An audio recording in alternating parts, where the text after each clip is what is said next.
Welcome back. Austin Mayor Steve Adler is joining us for Mondays with the Mayor. Mayor, thank you for being here with us today. Good to be back. So let's chat a little bit. You guys actually have a special called meeting this afternoon. So this is some of the latest things going on with council. You guys are going to talk about a prop that's going to be on the ballot due to a petition ordinance. Tell us what the council is meeting about today.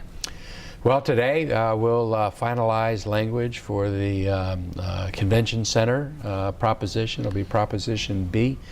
There's a proposition to stop the city from being able to move forward quickly with the convention center expansion. I'm opposed to that proposition, as are most of the musicians and artists and the homeless service providers, because the convention center provides an income stream for us to be able to support those activities. But it'll be on the ballot in November, and today we'll approve ballot language. And some of the confusion was the judge had to weigh in on what that language would be, right? The initial language, a judge ruled that it was just too vague. Why do you feel like it was, or why did the council approve it in that form? Well, you know, we tried to put language out that explained all the different things that the petition did. The court gave us better direction, and we'll follow that direction today. But, you know, these are complicated issues. The ordinance that was proposed is very long, and to boil it down into just a few lines to go on a ballot is a difficult thing to do.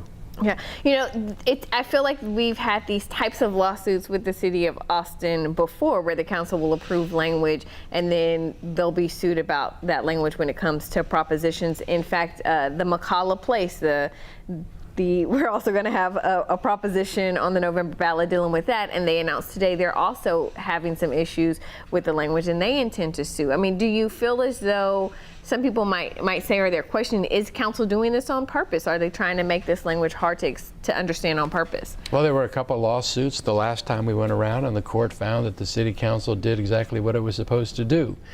So I think we kind of live in a day and age now where it seems pretty easy to get a petition on the ballot, and it seems like there are lawsuits that always follow. So I think it's just become something that seems to be the normal course of business. Yeah. When we talk about the hotel occupancy tax, for people who maybe aren't as familiar with this issue, the Texas legislature actually sets what your rate can be. You can expand your rate, but only if you do certain things. For the city of Austin, you can expand your rate, but only if you expand the convention center. And that's why you guys want to do that, right?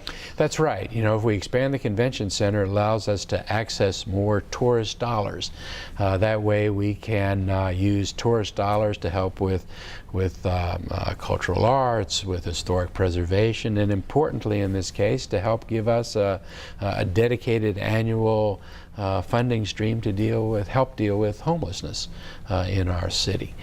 So that's why we want to take advantage of it. It's not money that's paid by local taxpayers in either sales tax or property tax, so we need to maximize that opportunity. There are some people who say that, you know, the city can do these things without necessarily spending so much money on a convention center expansion. What would you say to that? I mean, that's kind of the precedent for this whole petition is that's their argument. That's their argument, and ultimately probably a court will have to decide that too. But the state legislature wanted cities to build convention centers, and that's why they drafted this law, to induce that. And they said, if you do that, we'll let you build a convention center, and then you can take 15% of the money for arts and 15% of the money for historic preservation. The petition would have us try to do things that the state law doesn't allow. So we have to get through the petition. Hopefully the Prop B, the voters will vote no. And right now we have most of the arts groups in town, the Long Center, a lot of the clubs that are in town opposing Proposition B. The homeless service providers, ECHO and Caritas, opposing Proposition B. So there are a lot of people in town that oppose Proposition B, and if it gets defeated, then we don't have to worry about court.